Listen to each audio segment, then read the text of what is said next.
And then finally, just as we go into our specific questions here, non-permanent residents and immigrants often face greater challenges in labor markets than those who are born here in Canada.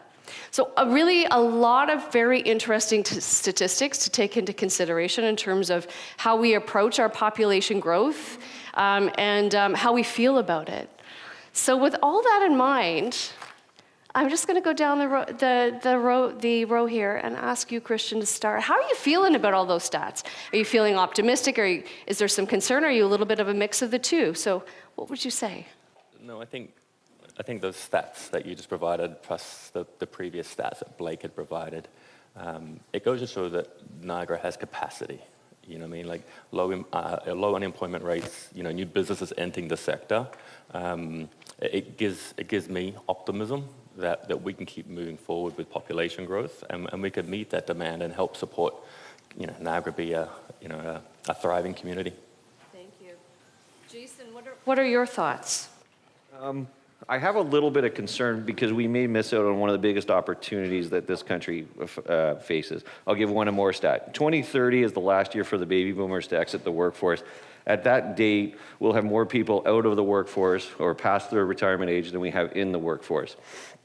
There's another, yesterday on the news, the number of immigrants who come to Canada to migrate out of the country has hit a peak. If we don't capture the talent that is coming to us, we're going to miss out on that opportunity. And I equate it back, if we move back in time to 1900, where women's participation in the labor force was like around 6%.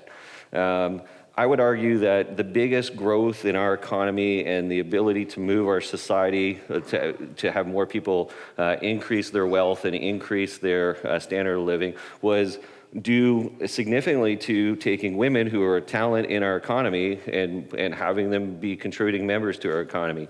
This is the next stage of that. And we need to make sure that we take the talent that's coming to our country and deploy them.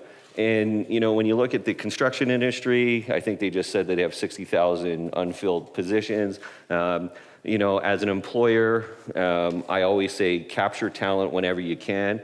We need to capture this talent, and I'm glad I have a few people on this panel that work in this area because I'm not as good at it. But that is I think the challenge, and if we miss the challenge, I think we're going to blow a massive opportunity. So I think it's really important. I think we're at a crossroads, and we need to figure that out.